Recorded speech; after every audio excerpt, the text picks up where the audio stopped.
Welcome to Maheshan IAS. Your rank is our responsibility. जय हिंद दोस्तों, नमस्कार। आज का दिन बिहार के लिए काफी इंपॉर्टेंट है, काफी महत्वपूर्ण दिन है बिहार के लिए।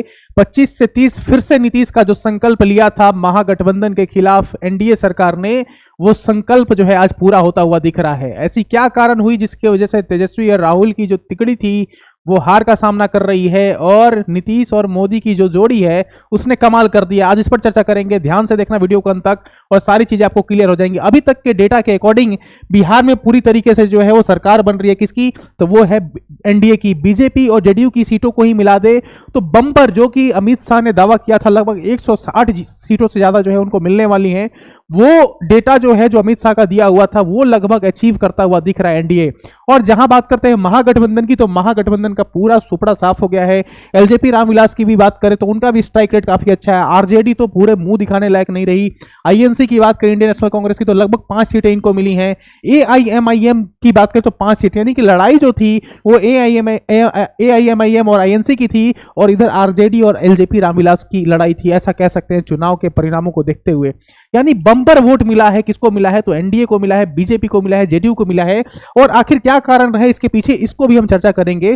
तो आज का दिन ये डिसाइड हो गया कि बिहार में एनडीए की सरकार बनने वाली है, और अभी तक के जो डेटा आ रहे हैं, जो अभी तक के जितने भी राउंड की वोटिंग हो रखी है, उसके बेसिस पे ये जो है मैं डिक्लेयर कर सकता हूं। लेकिन what went wrong for Rahul and Tejashwi, it is the serious question which we need to understand. और ये सिर्फ हम सब के लिए नहीं, बल्कि महागठबंधन में जितने भी पार्टी हैं, जितने भी उनके घटक दल हैं, उन सब के लिए आज सोचने का समय है, विचार मंथन करने का समय है कि उनके साथ ऐसा क्या हो गया जिसके वजह से इतने बुरे परिणाम उनको देखने को मिल रहे हैं, और प्रचंड बहुमत के साथ जो है एनडीए सरकार बनाने जा रही है। किसी ने अनुमान नहीं किया था कि नीतीश कुमार, वो नीतीश कुमार जिन पे बहुत सारे आरोप लगाए जा रहे थे, उनके हेल्थ को लेकर, उनके मेंटल फिटनेस को लेकर, वो नीतीश कुमार ने कमाल कर दिया। याद करिए उस चुनाव प्रचार प्रसार को, जिस दिन भारी बारिश होने के कारण किसी नेता का हेलीकॉप्टर नहीं उड़ रहा था, नीतीश कुमार ने गाड़ी से जो है कुशेश्वर स्थान पहुंचकर सबको चौंका दिया था। यानी कि नीतीश कुमार ने यह ठान लिया था कि इस बार का जो परिणाम होगा वो जवाब देगा लोगों को। उन्होंने मुंह से कुछ नहीं बोला, लेकिन चुप जो साइलेंट वोटर है नीतीश कुमार का, उसने कमाल कर दिया।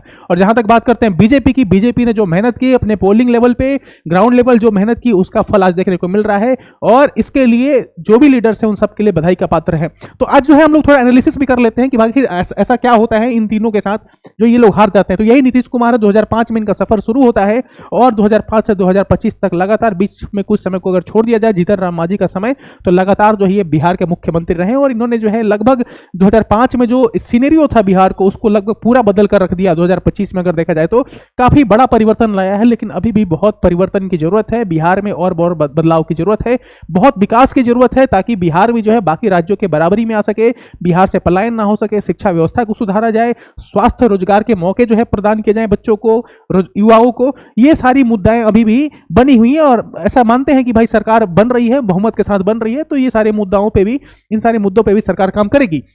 यहाँ पे ये व्यक्ति जो है अरुणोदय, इनको भी थैंक्स बोलने की जरूरत है पूरी जदयू टीम को। जदयू का जो स्ट्राइक रेट रहा है काफी बेहतरीन स्ट्राइक रेट रहा है।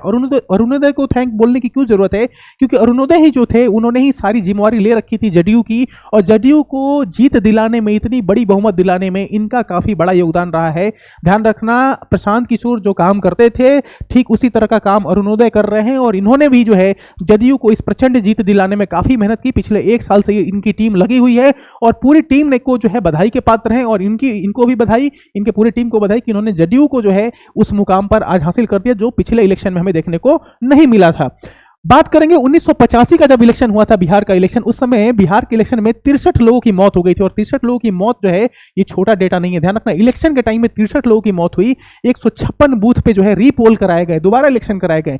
1990 में अगर आप जाओगे तो 87 जो है डेथ हो जाते हैं, 87 डेथ होता है। यानी याद करो, जो जंगल राज का जो हम बात करते हैं, या क्या इसी को जंगल राज कहते हैं, ये डेटा और ये आंकड़े बताते हैं। 1995 का अगर आप इलेक्शन दे लोगे तो टीएन शेषन, जो उस समय इलेक्शन कमीशन थे, हमारे हेड थे उसके, पोस्टपोन्ड बिहार इलेक्शन 4 टाइम्स, 4 बार उन्होंने पोस्टपोन कर दिया due to unprecedented violence and electoral malpractices. सोचो, टीएन शेषन के समय में जो एक गद्दावर जो है चुनाव के इलेक्शन कमीशन ऑफ इंडिया के जो है अधिकारी माने जाते हैं, उन्होंने 4 बार पोस्टपोन कर दिया। 2005 इलेक्शन की बात करें तो लगभग जो है 660 बूथ पे जो है रीपोलिंग कराई गई। क्यों? क्योंकि वायलेंस और माल प्रैक्टिसेस हुई। वहां से जो 1985 2005 में जो है नीतीश कुमार को जब ये सौंपा गया, और 2025 का अगर आप डेटा देखो तो Bihar election 0 repolling and zero violence, यानी कि एक भी जगह रीपोल नहीं कराएगा और एक भी जगह वायलेंस नहीं हुआ।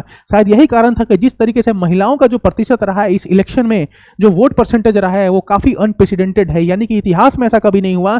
70% लगभग महिलाएं जो है जाकर वोट की हैं और इनके वोट ने जदयू और एनडीए को, यानी कि जदयू और बीजेपी को जो है एक बहुत बड़ी जीत दी है। ये सोचने वाला विषय है और बाकी जो विपक्षी पार्टियां हैं उन पे विचार करने का विषय है। ये एक शोध का विषय, रिसर्च का विषय है कि वो कैसे जो है अपने एक वोटर बैंक को जो है बना सकते हैं। जिस तरीके से नीतीश कुमार ने महिलाओं को जो है साधा है और महिलाओं के वोट के बदले उन्होंने जो है इतनी बड़ी जीत हासिल की है, ये विपक्षी नेताओं को सीखने की जरूरत है। लेकिन बात करेंगे हम लोग प्रशांत किशोर की भी। प्रशांत किशोर वो नेता जिन्होंने लगभग 2022-23 में अपनी सफर की शुरुआत की, अपने पद यात्रा से सफर की शुरुआत की। शुरुआत में इन्होंने कोई ऐसा एजेंडा नहीं रखा था इलेक्शन लड़ने का, लेकिन 2024 में इन्होंने पार्टी बनाई और पार्टी बनाने के बाद इन्होंने निर्णय लिया कि 243 सीटों पर बिना किसी के साथ गठबंधन किए, ना प्री पोल अलायंस ना पोस्ट पोल अलायंस, किसी भी तरह का बिना गठबंधन किए अपने दम पर ये इलेक्शन लड़ेंगे। लेकिन आज के चुनाव के नतीजे ये बता रहे हैं कि बिहार में रोजगार, स्वास्थ्य, इंफ्रास्ट्रक्चर, डेवलपमेंट, पलायन, ये सारे मुद्दे अभी इलेक्शन के मुद्दे नहीं हैं। अभी इलेक्शन के मुद्दे कुछ और हैं, यानी कि बिहार की राजनीति को समझने के लिए एक रणनीतिकार होने की जरूरत नहीं है। ये आज के इलेक्शन के रिजल्ट ने साबित कर दिया। प्रशांत किशोर एक बहुत बड़े पॉलिटिकल स्ट्रेटेजिस्ट माने जाते हैं, लेकिन आज का रिजल्ट इनके पॉलिटिकल स्ट्रेटेजिस्ट की जो इनकी एक्सपीरियंस है, जो इनका एक बहुत बड़ा अनुभव है, उसके मुंह पर एक तमाचा है और इनको ये दिखा रहा है कि अभी बिहार से बहुत कुछ सीखने की जरूरत है, बिहार के लोगों को जानने की जरूरत है और बिहार की पॉलिटिक्स को भी समझने में इनको काफी समय लगेगा, ऐसा कह सकते हैं हम। इन्होंने एक दावा जरूर किया था कि जेडीयू को 25 से ज्यादा सीटें आई तो राजनीति छोड़ दूंगा, ये दावा उन्होंने लिख कर दिया था और बहुत सारे मंचों पर इन्होंने कहा था। ये दावा आज गलत साबित हो रहा है। तो बहुत सारे जो ट्विटर पे बहुत सारे लोग जो है ट्रोल भी कर रहे हैं प्रशांत किशोर को। क्या उनके पार्टी का और क्या उनके राजनीतिक कैरियर का, पॉलिटिकल कैरियर का, क्या 2025 का ये विधानसभा इलेक्शन ये आखिरी इलेक्शन है, ऐसे कयास लगाए जा रहे हैं। आपको क्या लगता है प्रशांत किशोर की चूक कहां पे हो गई? कमेंट सेक्शन में जरूर बताना। प्रशांत किशोर ने ऐसी कौन सी गलती कर दी जिसकी वजह से उनको एक सीट भी नहीं मिला? मैं पर्सनली अगर ये बात करूं, मैं अपने लेवल पर अगर बात करूं तो मैं इतना उम्मीद कर रहा था कि प्रशांत किशोर की जो पार्टी है वो कम से कम 3-4 सीटें तो जरूर जीते और कम से कम 2-4-5% या मिनिमम तो 10% की वोट तो उनको जरूर मिले। लेकिन ऐसा कुछ भी होता हुआ दिखाई नहीं दे रहा है। इससे यह पता चलता है कि अभी भी बिहार के पॉलिटिक्स को, बिहार के पॉलिटिकल एरेना को, बिहार के लोगों को, बिहार के पॉलिटिकल माइंडसेट को समझने में काफी लंबा समय लगेगा। प्रशांत किशोर को उनकी स्ट्रेटेजी इस बार काम नहीं की, ये क्लियर हो गया 2025 के इलेक्शन रिजल्ट में। साथ ही साथ इलेक्शन हो गई है, चुनाव परिणाम आ गए हैं, सरकार बनने वाली है 18 तारीख को, लेकिन सरकार किसी की भी बने ये स्थिति सुधरनी चाहिए। यानी कि बिफोर इलेक्शन और आफ्टर इलेक्शन की जो स्थिति है, जो हमेशा जो है बरकरार रहती है, ये इलेक्शन की रिजल्ट जो है वो सुधरनी चाहिए। अगले दिवाली और छठ की अगर बात करें 2026 में जब हम लोग बना रहे होंगे तो ये स्थिति ना आए, ऐसा हम उम्मीद करते हैं। जो प्रेजेंट जो भी गवर्नमेंट बन रही है वो ऐसी स्थिति ना पैदा करे, बल्कि लोगों को रोजगार, चाहे वो जिस भी सेक्टर में हो, एग्रीकल्चर सेक्टर में हो, फूड प्रोसेसिंग इंडस्ट्रीज में हो, या फिर और भी जितने भी रोजगार के अवसर प्रदान कर सकती है वो प्रदान जरूर करे, ताकि लोगों को पलायन ना करना पड़े। शिक्षा व्यवस्था को सुधारा जाए, हेल्थ केयर इंफ्रास्ट्रक्चर को डेवलप किया जाए, ताकि लोगों को स्वास्थ्य की सुविधाएं, शिक्षा की सुविधाएं उनके अपने स्तर पर मिल सके, अपने स्टेट में मिल सके, अपने जिले में मिल सके। इस पर भी बात करने की जरूरत है। सरकार किसी की भी बने, डेवलपमेंट होते रहना चाहिए। अब बात करेंगे, ये दो व्यक्तियों की हार है, ये बहुत बड़ी हार है इन दो व्यक्तियों की, क्योंकि वो आईएनसी, वो इंडियन नेशनल कांग्रेस, जिसको इंदिरा गांधी, जिसको राजीव गांधी ने, जिसको जवाहरलाल नेहरू ने सींच कर इतना बड़ा किया, वो आज बहुत ही गर्त पर चल गई है। यानी कि दो सीटों के लिए जो है आईएनसी को, इंडियन नेशनल कांग्रेस को आज संघर्ष करना पड़ रहा है। जहां पे बात करते हैं आरजेडी की, जो एक समय में बहुत बड़ी पार्टी बनकर उभरी थी हमारी पिछले इलेक्शन में, 2015 के इलेक्शन में, विधानसभा के इलेक्शन में, आज उसकी जो है 30 सीटें लाना भी मुश्किल हो गया है। तो क्या कारण बनते हैं? इसके पीछे का एनालिसिस में कुछ आपको पॉइंट बताता हूं। आपके विचार में कौन सा पॉइंट सबसे सटीक बैठता है और आपके विचार में कौन सा पॉइंट अच्छा है जिसको आप मानते हैं कि इसके वजह से इन दोनों का हार हुआ है, महागठबंधन की बुरी हार हुई है, ये जरूर बताना। सबसे पहला पॉइंट है government job each and house hold. आप सबको पता होगा तेजस्वी यादव ने यह दावा किया था कि हर एक घर में जो है एक सरकारी नौकरी देंगे। क्या यह कारण बना जिसकी वजह से लोगों ने इन बातों को जो है फ्रॉड के रूप में लिया और ठग के रूप में लिया? उनको लगा कि ये तो ठगने वाली बात है, कैसे जो है ये मुनासिब हो सकता है कि हर एक परिवार में सरकारी नौकरी होगी? क्या लोगों के बात में, लोगों के बीच में ये मैसेज अच्छे से कन्वे नहीं कर पाए तेजस्वी प्रसाद यादव, जिसके वजह से ये उनकी हार हुई? या फिर इंटरनल और फैमिली जो डिस्प्यूट हुआ, आप सबको पता होगा कि तेज प्रताप यादव और तेजस्वी प्रसाद यादव के बीच में जो है एक बड़ा डिस्प्यूट हुआ। तेज प्रताप यादव को घर से निकाला गया, उन्होंने अपनी अलग पार्टी बनाई, जनशक्ति जनता दल, उन्होंने फाइट भी किया महुआ से, और महुआ से फाइट किया लेकिन वो हार गए वहां से। वहां का जो दूसरा कैंडिडेट था आरजेडी का मुकेश रोशन, वो भी हार रहा है। तो ये जो स्थिति पैदा हुई, फैमिली के बीच में जो स्थिति पैदा हुई, जो पार्टी के बीच में जो इंटरनल कॉन्फ्लिक्ट्स हुए, जहां पे हमने देखा कि भाई जो विकासशील इंसान पार्टी है, वीआईपी जो पार्टी है जो है, उसमें मुकेश सहनी की जो पार्टी है, उन्होंने जो है किस तरीके से सारा अड़ंगा लगाया। इंडियन नेशनल कांग्रेस के बीच में जो सीट डिस्ट्रीब्यूशन की जो बात थी, क्या इंटरनल कन्फ्लिक्ट की वजह से जो है ये स्थिति पैदा हुई जो ये हार आज देखना पड़ रहा है। और क्या है, ओवर कॉन्फिडेंस। ये लोग हमेशा आप देखोगे तो चाहे कोई भी प्रवक्ता हो आरजेडी का, आईएनसी का, या फिर ये खुद हो, इन्होंने इतना ज्यादा दावा कर दिया कि भाई हमारे अलावा तो किसी की सरकार बन ही नहीं सकती बिहार में, हम ही जो है जो 18 तारीख को हम शपथ लेने वाले हैं। इन्होंने तो इतना कर दिया था कि 18 तारीख को किस किस बीजेपी चीफ मिनिस्टर को ये लोग इनवाइट करने वाले हैं, ऐसी चर्चा ये लोग न्यूज चैनल पे करते थे। तो क्या ये भी एक कारण है जिसकी वजह से इनकी हार हुई?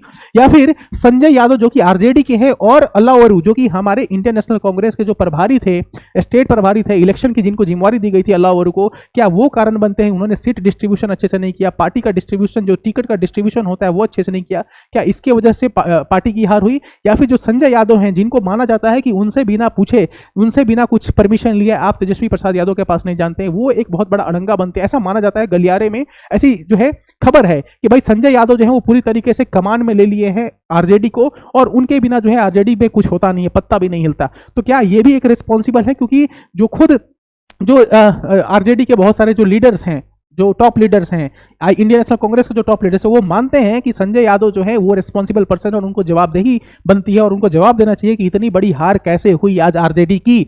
फिर हम बात करते हैं तो भाई वोट परसेंटेज जो हुआ है इस बार वुमेन का, क्या ये एक फैक्टर बना है? जिस तरीके से बीजेपी ने 10,000 रुपए देकर मास्टर स्ट्रोक लगाया था इलेक्शन के कुछ समय पहले ही, क्या वो 10,000 रुपए और महिला वोट जो परसेंटेज बढ़ा है, क्या ये एक इंपॉर्टेंट फैक्टर बनता है जिसकी वजह से आरजेडी और आईएनसी की हार हुई? और डार्क इमेज ऑफ जंगल राज की बात हमेशा लोग करते हैं और जंगल राज की याद कर कर हमेशा जो है आरजेडी को वोट करने से लोग डरते हैं। तो क्या ये भी एक कारण है जिसकी वजह से जो है आरजेडी की हार होती है? क्योंकि जंगल राज की जब भी विजन करते हैं लोग, जब भी इमेजिन करते हैं, जब भी वो ख्याल में भी आता है उनके, तो उनकी रूह कांप जाती है। क्योंकि उस समय जो भयावह स्थिति थी उसको बदलने में नीतीश कुमार ने अपनी एड़ी चोटी की जोर लगा दी है। जिस तरह का विकास किया है पिछले 20 सालों में वो काबिले तारीफ है और उस समय को लोग अब याद नहीं करना चाहते। क्या ये भी एक कारण है जिसकी वजह से लोगों ने वोट नहीं दिया और उसके जगह पे एनडीए पे भरोसा जताया?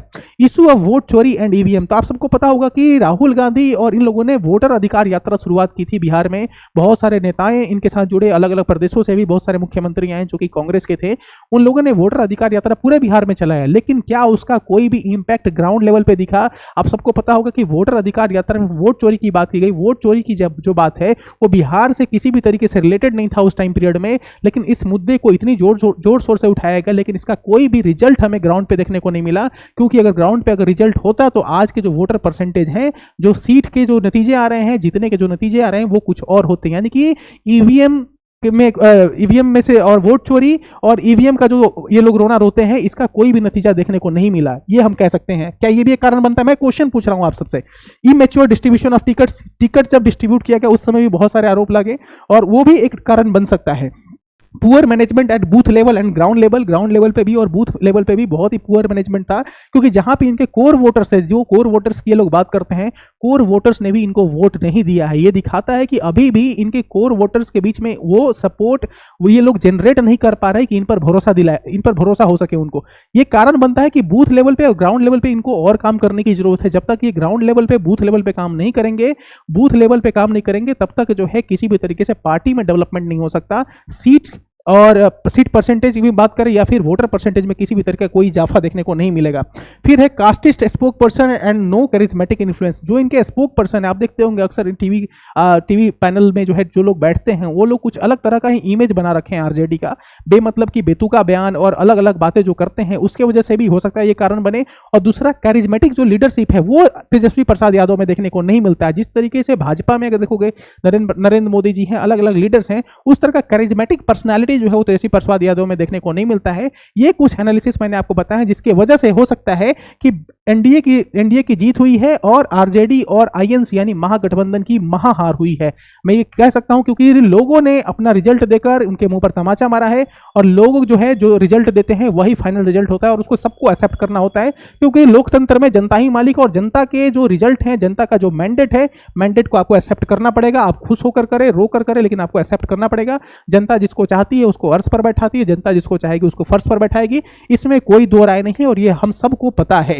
लेकिन बात करेंगे एनडीए का जो संकल्प पत्र है विकसित बिहार के लिए, वो संकल्प पत्र हमेशा हमारे हाथ में होना चाहिए। क्यों? क्योंकि आज तो सरकार हम बना रहे हैं एनडीए की, लेकिन इस संकल्प पत्र को अगर हम भूल गए तो आने वाले 5 साल में वो विकास नहीं हो पाएगा जो इस विकास की उम्मीद कर हमने एनडीए पर भरोसा जताया है और उसको वोट दिया है।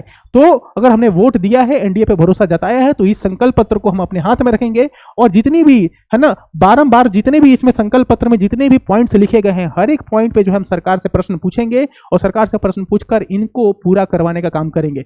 आप सबको जो है आज का वीडियो कैसा लगा जरूर बताना, मेरा एनालिसिस कैसा लगा जरूर बताना। आप क्या सोचते हैं बिहार के इलेक्शन के बारे में, आप किस पार्टी को सपोर्ट कर रहे थे, आपके क्या क्या मुद्दे हैं, ये कॉमेंट सेक्शन में जरूर बताना और लिखना कि भारत में ये क्या नई बदलाव हो रही है, बिहार में क्या ये नई बदलाव हो रही है, क्या ये नई बदलाव की शुरुआत है, ये आपको जरूर बताना है। क्यों? क्योंकि बिहार में जिस तरीके से एनडीए को प्रचंड बहुमत मिली है, ये प्रचंड बहुमत है, ये मेजोरिटी यानी कि जो आकलन लगाया था अमित शाह ने 160 का, वो नतीजा जो है दोबारा दिखता हुआ नजर आ रहा है।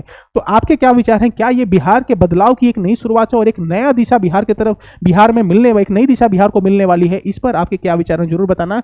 और इस संकल्प पत्र के एक एक पॉइंट को, जिसमें 1 करोड़ सरकारी नौकरी रोजगार, हर जिले में mega skill centre, centre of excellence, factory, 10 नए औद्योगिक park, MSME, defence corridor, 2 lakh महिलाओं को फिर रोजगार योजना, ये जितने भी पॉइंट्स यहाँ पे दिखे गए हैं ये सब आपको याद होना चाहिए। क्योंकि इसी भरोसे के बदले, इसी गारंटी के बदले, है ना, जो गारंटी लिखा हुआ है ना, इसी गारंटी, इसी संकल्प पत्र के बदौलत आज एनडीए को इतनी बड़ी बहुमत मिली है। तो एनडीए के जितने भी हमारे लीडर्स हैं, जितने भी विधायक बन रहे हैं, मंत्री बनेंगे, मुख्यमंत्री बनेंगे, उन सबको ये संकल्प पत्र अपने हाथ में लेके और जनता के बीच में जाकर काम करना होगा। और 5 साल तक अगर इन लोगों ने अच्छे से संकल्प पत्र के अकॉर्डिंग काम किया तो बिहार का विकास तय है। लेकिन उन लोगों पर भी आज एक जो है, मैं एक बात बोलना चाहूंगा, जो लोग जनसुराज और जनसुराज के जो सूत्रधार हैं, जो संस्थापक हैं प्रशांत किशोर, उन पर प्रश्न चिन्ह उठा रहे हैं, उनके लिए यही है कि क्या हार में क्या जीत में, किंचित नहीं भयभीत में, संघर्ष पथ पर जो मिले ये भी सही वो भी सही, हार मानूंगा नहीं रात ठानूंगा नहीं, काल के कपाल पर लिखता हूं मिटाता हूं, गीत नया गाता हूं, गीत नया गाता हूं।